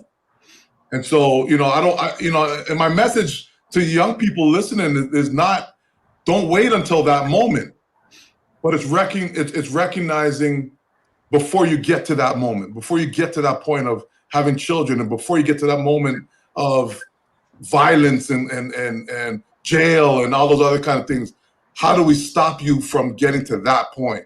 Because, and I don't, I can't really say one thing that woke me up, but it becomes a collective. And certainly I had, a couple of angels that kind of nudged me and said, Dre, like, come on, man, this is not you. You're not a thug. So you need to show everybody else that you can do differently. And so, for me, this program, Focus on Youth is that. I look for those kids, the Dre's of the world, who are lost, and how can we find them and shine them up, because they don't recognize right now, bro. You're a coal right now, man. I'm gonna turn you into a diamond, and that's always, my goal is, to do that. So anyway. Thank you. And I want to get Mikey Mike's perspective on this too, and then Miss Iradi's as well. So every adult that's here spoke of a story where somebody else saw potential in them and kind of unlocked something. And one thing we can continue to encourage young people is don't wait for that. As much as we encourage adults to show potential and to give young people all the praise that they deserve because they have all the potential in the world to do whatever they want, young people need to start looking at themselves and seeing that same potential that other people see. We look at other people to give us value, and often we're not getting it. And this is why we're living in this TikTok, Instagram world where it's like we're looking for someone else to tell us how much we're worth. And the reality is the people who really know how much you're worth probably aren't the same people on your Instagram and TikTok giving you likes and everything else. They're the people who are in your corner, who might even give you a hard time at times, who push you over that hill because they know that that's what you need to get to where you need to be. But really what young people need to start doing is change that mindset. Don't wait for someone else to give you the value. Start looking at yourself in the mirror and start seeing that value in yourself. And I think if more people had that mentality, adults alike, I think we wouldn't necessarily be having these conversations all the time. We'd be able to actually push the conversation forward and actually be talking about the fruits of change instead of talking about the change that needs to happen. And I think right now, we know that with all the conversations we've had over the last year, especially, we're still talking about the change that should have happened centuries ago. And it's, we need to really just, flip it into high gear and be like, let's talk about the change that occurred, the change that we started off this talk when we saw the verdict being read, how that event actually continues this change that is needed. And I think, seeing the value in yourself, seeing the value in even the smallest change in yourself, it goes so much, goes so long, goes so far. Yeah. I'm sorry. I have to piggyback off of Mike, because very important, man. And I was sitting here thinking about like how do young people get to notice it, and what I would challenge, and this is maybe very, very difficult. This is very difficult, but what I would challenge is take a step back. Take a step back. You got to quiet the noise. You got to. In other words, part of that challenge is talking my story. And again, without going too deep into the story, because I don't want to trigger nobody, but for me, it was about recognizing who my friends were and who my friends were not. Okay? Who my friends were not. So in other words, I thought I had some ride or diers, I gotta give a next to DMX, but I thought my friends were ride or diers, and I thought that they were, my day ones. And then you realize, you get into some trouble and you realize, whoa, them man's backed away like this? These are the guys that I was willing to die for? These are the guys that I put my life on pause for? And once you recognize that moment, and for some of you, that moment will come in different ways. If you silence the noise and you say to yourself, okay, you know what? I'm putting everybody on pause. I'm putting my Instagram on pause. I'm putting my Snapchat on pause. And I want to see who really checks for me. Do that for 21 days and see who really checks on you, who is really going to pick up their phone and call you and say, yo, you all right? If people do not pick up their phone and call you to check on you, they're not your ride or diers. They're not really concerned. The people who are ride or die will pick up their phone and call you and make sure that you're good. And listen, you got to do your own little challenge. You got to figure out your own little ways. But that might be one way. That's just one way to think about it. But one way of identifying who really has your back, who's really with you. Because once you quiet your noise, then you realize who are the people that will help to boost you. Because you want to surround yourself with people who are there to boost you, who are going to pick you up, who are going to elevate you. And once you realize that, then you start to build that journey of self-discovery, because it has to start with the self. You have to start to discover yourself. But when you have all the noise, the Snapchats and all that stuff, it becomes about that. It becomes about, anyway, it becomes about, the likes. And you got to quiet that noise. You got to quiet, and you got to figure out who you ultimately and really are. And before I go off and explain how I kind of found my way out of that, I want to ask Miss Irati, because I know whenever the Madonna students talk about leadership and stuff, Miss Irati is always in the conversation. A lot of students look up to you, whether you know it or not. But yeah, when coming across, a student like that, what advice would you have for them? Yes. So in the vein that Mike and Andre have started, the notion of finding your value, accepting that you need to be on the path of self-discovery, I think it's so important for everyone to come to the kind of harsh reality that the world doesn't owe you anything. Yes. And it's about you finding the way you can serve others. Because if you really think about it, you think about all the people that you truly value, your soul-connected people, your true leaders, they are in service to somebody else or to the world or to some important cause. So if you can find your God-given gifts, your talents, your unique abilities, that's where you start. You're finding that validation in yourself. You're seeking that value in yourself. You're on that self-discovery. And then it kind of grows from there. But it is coming to that realization that no one's going to hand it to you. No one's going to give you a guidebook to say, hey, this is how you live an awesome life. It's about kind of going into the darkness and looking for the light, and then it grows from there. Yeah, I agree. And basically what I was going to, okay, Mike, let's hear it from Mike. One thing that I learned in the leadership course that I took was flipping the adage of ready, aim, fire. And so a lot of times people, get ready, I'm getting ready for this opportunity, and then I aim, and then I see the target, I aim, but because I'm waiting for everything to be perfect, the target moves, and then I miss the opportunity. And I've seen a lot of people, like my friends in my life, where they're waiting for the perfect opportunity before they pounce or before they take action. But because they wait too long, the opportunity passes. And then they regret that they didn't take action sooner. So my advice to leaders is there's so many doors that open to you, and it's never going to be the perfect time. You're never going to be 100% ready, but trust in yourself and trust in God and trust in your network around you, that even if it's not perfect, I'm ready. I'm going to fire, and then I'm just going to aim along the way. I'm going to adjust however I need to adjust. And I might not get it perfect, but at least I tried, and the next time I'll get closer to perfect. So ready, fire, and then just aim along the way and trust that you'll make it out okay. Yeah, trust the process. Basically, how I want to close it off for any students who may be struggling with finding their way throughout life, or finding their way throughout leadership, or honestly just trying to find their way. My advice and kind of what helped me is, after a certain point, you may be at your lowest point, and you may feel like you have nothing to lose. And when you're at a point where you feel like you have nothing to lose, what I did was, instead of looking at the fact that I have nothing to lose as a weakness, I looked at it as a strength.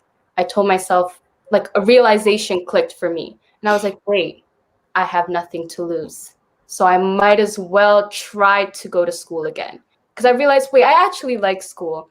I actually like interacting with people. I'm actually an optimistic person, and I love, laughing and communicating and hanging out with friends and stuff. But I just realized I'm just not at a point where I'm not myself because of my surroundings and stuff. So I told myself, I was like, okay, so the fact that now I'm at a low point, I have nothing to lose. Instead of looking at it as a weakness, I have nothing to lose. So I might as well go ahead and try, because if I mess up, So what? If things don't go right, so what? Because from here, it only goes up. And so with that, I want to say, allow yourself to be vulnerable, allow yourself to take the chances, allow yourself to try new things, even though like you may have never seen it or you may not really agree with it. Just try it. Go ahead, right? Because you have nothing to lose. But once you do that, that's where, you know, once you go in with the attitude of being vulnerable, just being yourself, you'll find yourself returning back to yourself. You'll find yourself finding like-minded people. And then that's where you grow the friendships that you want. That's when you find the mentors that you need. And when you allow yourself to be vulnerable, you allow new relationships that can guide you and that can take you far. So my advice is put yourself out there. You know, after a certain point, you're going to be tired of your problems and you're going to realize, I can probably do something about my problems. I probably deserve a second chance. And I'm going to stop looking for it within other people to see it within me. I'm going to stop looking for the attention that I maybe always crave from other people. I'm going to see it within myself. And I'm going to go out there and I'm just going to take on. And even if there aren't any opportunities, just go on and be the leader that you want to see. You know, go out there and help the person just like you wanted someone else to help you. From there, you find like-minded people and a community grows, and you'll at least be right back on a path, you know, so that you can go on with life. That's what I basically did. But yeah, that's what I did. Thank you. No, and that's beautiful. And I think and I just want to say again to young people that it's easy to do nothing. It's easy to look at life and be like, you know what, as you said, where do I go from here? Well, you know what, I'm doing nothing tomorrow, so let me just continue to do nothing and be content with that. And well, I can't change nothing, so let me be good with that. And I wanna, I've talked a lot tonight, so let me say my last words and say, and bring it full circle. And I apologize if I'm stealing anybody's shine, but I want to bring it back full circle, and that is, think about those young people that took the videotape of George Floyd, and the reality is that they stood there for those 10 minutes videotaping. They stood there to be leaders, and they're the ones that changed what's happened. They're the ones who've changed history. They're the ones that have, got us to where we are now in terms of this guilty verdict. They're the ones, and it's the young people that finally said enough is enough. They saw his humanity and said, "Nah, I'm not tolerating this anymore." And so, my last words to you young people would be the first. Be the first. As a leader.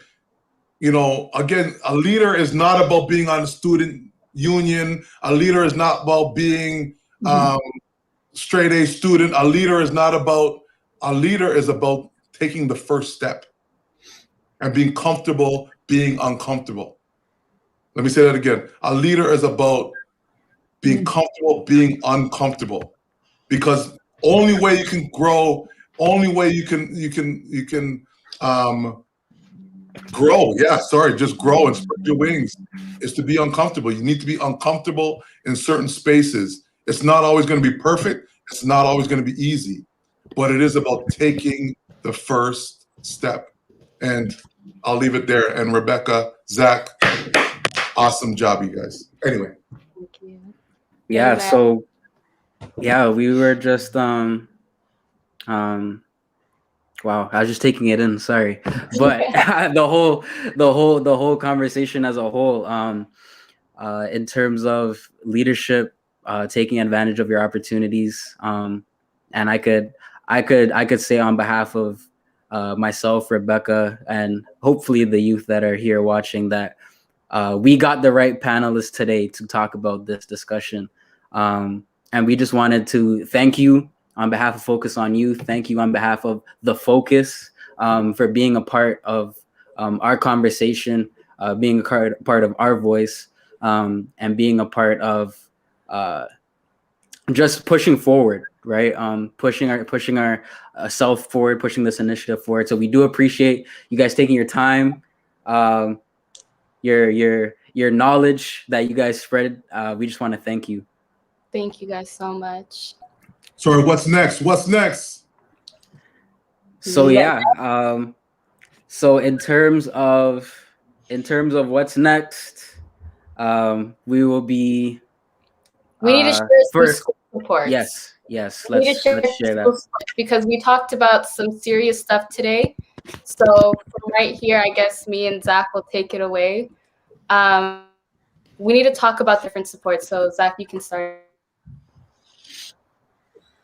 So in terms of supports through your school, right? Many different avenues we could go is a teacher potentially, the CYU guidance counselors, vice principals, school social workers, or school psychology staff. And then sorry, Rebecca, community. Yeah, and if it's after school hours, if it's on the weekends, there's community supports that you guys can reach up to. You guys can speak to What's Up Walk-In. There's their website right there, whatsupwalkin.ca, or you can call Mental Health TO at 1-866-585-MHTO or 6486. You guys can always call Kids Help Phone Line or go to their website, kidshelpphonline.ca, or text Connect to 686-868. Thank you guys so much. Thank you, the panelists. Right now, we need to go on and share our socials. For everybody who is here, please be sure to follow our Instagram. We have an Instagram page. This is where you guys can get updates about the focus, where you can get updates about the different discussions that we're going to have, and you guys can find out about the panelists that we have. So be sure to follow the account. And from here, so next week's episode. So we had an amazing episode today, amazing discussion. Next week's episode, we're going to focus on education and family. So we touched a bit on it today, but choosing different career paths, extracurricular activities, time management, stressors, and then of course stuff that education can bring. Stress can be brought from education. So it's going to be a good one. We will reveal our guests throughout the week. So stay tuned through that. Keep up on the websites, focusonyouth.com, thefocus.foy for our Instagram. And hopefully we're back next week at another good one. Yes, and hopefully you guys enjoyed in today's conversation. Please be sure to tell your friends about it. Watch it with a friend, watch it with your family. Next week's episode is definitely going to be one I'm excited for. I come from an immigrant household. How about you, Zach? Do you come from an immigrant household? I do. So it's gonna be touchy. It's gonna be a little touchy. It's gonna be touchy, and we're gonna have an immigrant parent come here and answer questions for us, as well as have students who maybe took a different path than what their parents wanted them to do. So definitely stay tuned. There's a big conversation for next week. But until then, I'm Rebecca. And I'm Zach. And we will see you next week. Bye, guys. We'll work on that. Take care, guys. Bye.